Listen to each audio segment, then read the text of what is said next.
Hello and welcome to TV1 Midday News Update. I'm Rex Litter. Prime Minister James Marape returned home yesterday evening from Tonga, where he was attending the Pacific Island Forum. He was welcomed at the APEC terminal by Deputy Prime Minister John Rosso and other government leaders. He met with the members of the media to share key agendas discussed during the leaders' meet. Prime Minister James Marape received a warm welcome at the APEC terminal by a strong contingent of government ministers and leaders led by Deputy Prime Minister John Rosso. The Prime Minister was returning from the Pacific Island Forum meeting in Nuku'alofa, Tonga. He addressed members of the media minutes after his arrival, highlighting some key agendas discussed during the leaders' meet.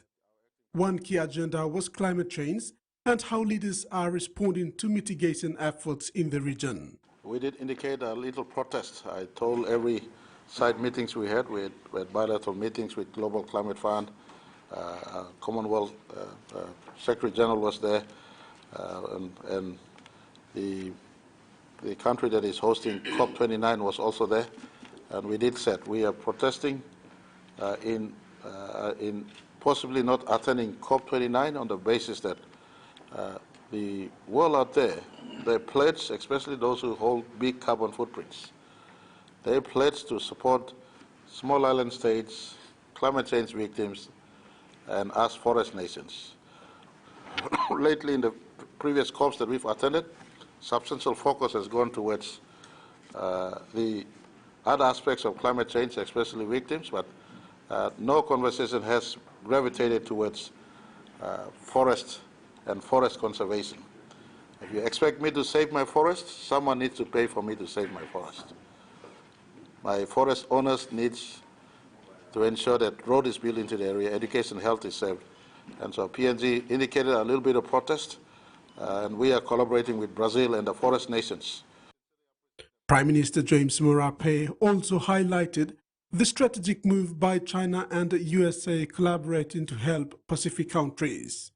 Marape said the move by two powerful economies is a first of its kind and supported the move.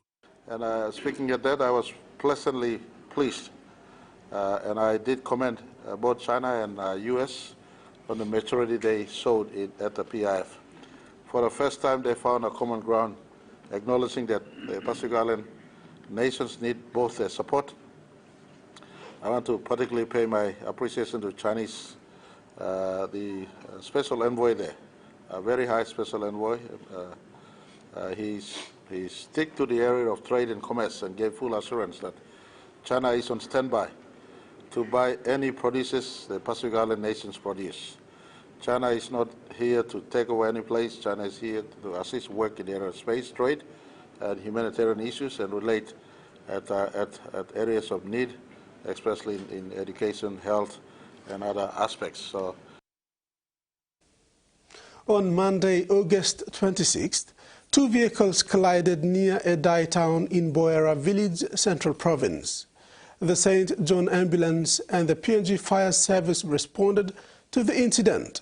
According to St. John Ambulance reports, it responded when an accident reported was laid at around 6 p.m. and dispersed 5 units to the scene, which included 2 ambulance operators and a critical care unit. Responders found 2 casualties. One injured female was strapped inside the vehicle, having sustained multiple fractures. Her rescue required close coordination between St. John Ambulance and the PNG Fire Service. After 2 hours, the woman was safely removed from the wreckage and transported to Port Moresby General Hospital for further treatment. The male patient was also taken to hospital. The cause of the incident is under investigation. An Australian doctor in his 80s who spent years as a hostage in Sahara Desert has told a harrowing story of survival. Dr. Ken Elliott and his wife, Joycelyn, were running a West African hospital when they were abducted by Islamist militants linked to Al-Qaeda, Joycelyn Elliott was released soon after, but her husband was kept in captivity for more than 7 years. Operating in his hospital for more than 40 years, when in January 2016, 4 men armed with Kalashnikovs knocked on the door of his modest home. They were all crouched right down, and I thought they looked pretty scared. But they were in by that time. They just came straight through the door. Yeah, pulled us out. We didn't have any option but to go along with them. Their kidnappers were Islamist militants who owe their allegiance to Al-Qaeda. A year after he was captured, Al-Qaeda released a video to prove Ken Elliott was still alive and valuable. It would be another 6 years before Dr. Elliott would be reunited with his wife in Perth. He was kept in crude shelters in the desert with little food and no nutrients. He became seriously ill with scurvy. Got that I couldn't walk, I couldn't even crawl. How long did this go on for, that you couldn't walk? Oh, quite a long time, I think, quite many months.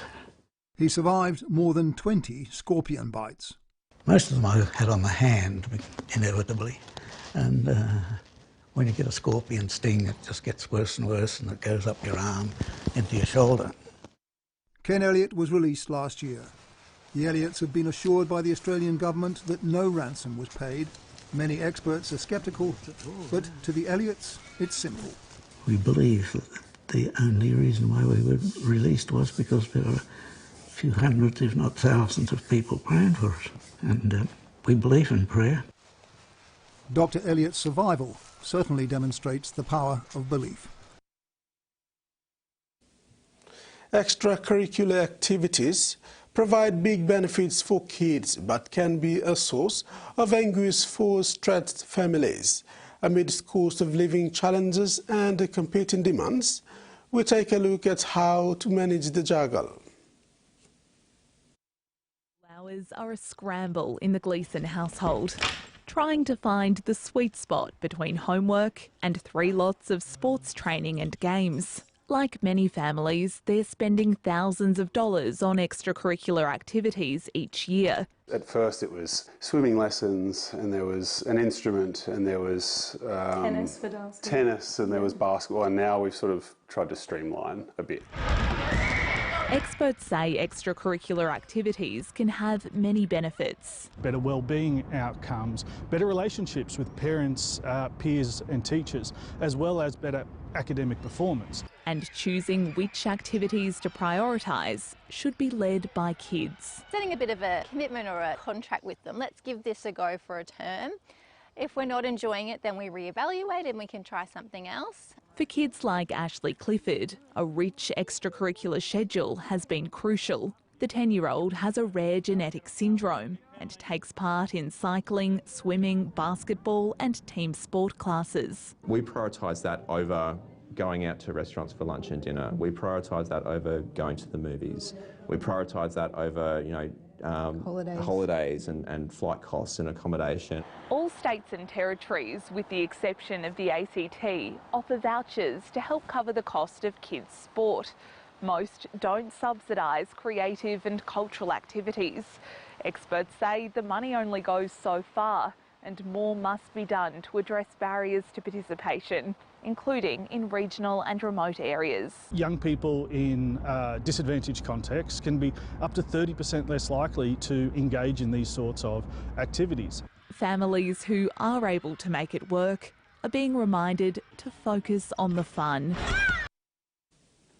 2023 Pepsi Capital Rugby Union Premier Competition runners-up, Harlequins got a timely boost yesterday with the announcement of Trukai Industries' latest sponsorship coming on board. This is a booster for the club's major semi-final campaign this weekend.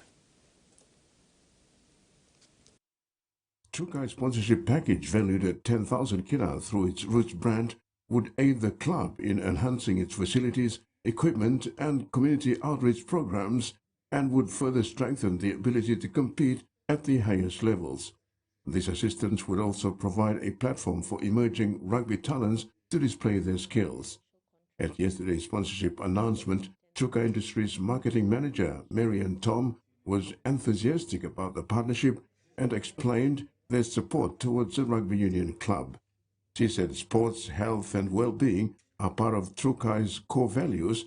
That's why they have decided to support Harlequins. For now, initial contract for 1 year, and we're pledging a 10,000 kina sponsorship in cash. And this also, there is additional support in terms of, merchandise and rice, etc. That is a part of the contract again. So, more than 10,000 kina plus. That's our sponsorship, and we're really excited about this partnership, and we're looking forward to working with Hubert and the rest of the executives to ensure that our partnership is, in terms of reach, etc., is realized through this sponsorship. When thanking Trukai on behalf of Harlequins Club, President Hubert Kikira was appreciative of the support, stating this is a big boost for the club. So, on behalf of the Harlequins Rugby Union Club, we express our gratitude towards Trukai for coming on board again. As you rightfully stated, this is not the first time that Trukai has come in to assist the Harlequins Rugby Union. You've done it in the past, and we are happy that this year you've again agreed to give us this sponsorship. We're a club that's big on discipline. We have close to 150 players that are playing for the club. So with the assistance that Trukai is giving us, it will assist the club to run its program. The club looks forward to partnering with Trukai Industries to raise funds to support charitable organizations as part of the community-based programs. Terry Longbert, TVWAN Sports. The 2019 Pacific Games silver medalist Christopher Wistrets has returned home to a surprise scene of huge junior squash players' participation at the Port Moresby Racquets Club Open 2024 held recently.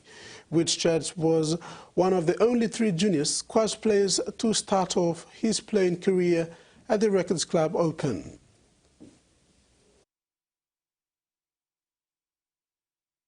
Expressed excitement of the overwhelming attendance at the recent Port Moresby Racquets Club Open 2024. The Australian-based PNG rep player Chris Wistrets has been involved in squash since he was a child, but hasn't seen that many children participating in the sport before. He was proud to see many youngsters. Wistrets recounted how things were during his time as junior coming up the ranks and making comparisons to the recent participation. But he is happy to be home and playing. After the pandemic and everything, we all lost a bit of contact, so I'm just enjoying being back and seeing a lot of old faces. And I enjoy the squash too, but it's more just the bigger picture, because this is another good thing about sport. I guess it brings us all together. So it's just good to see old faces and good to be home. Wistrets didn't hesitate to express what this junior participation means to the squash talents and the sport itself. He said it is a positive sign for the growth and development of the sport and will benefit the national team in the future. Yeah, it's really a massive change. When I first started in around 2016, 2017, at this same tournament, the Port Moresby Open, there was only 3 juniors, me, Amity, and another boy, Tyrone from Ley. And now you look around and it's only kids, like you can't really see any adults around here. So it's been a massive change, and there's a lot. They put a lot of time and money into the development for the younger kids. So it's really good to see for the country. The seniors' participation was also great. Their participation gave the young squash players reasons to play the sport. Christopher was hoping to represent PNG once more. He last represented PNG in the Pacific Games in 2019 and would want to give another go at it. Yes, if I can, I'd like to represent the team again, but as you see, it's a lot stronger now, the competition between us young guys and even the kids pushing through.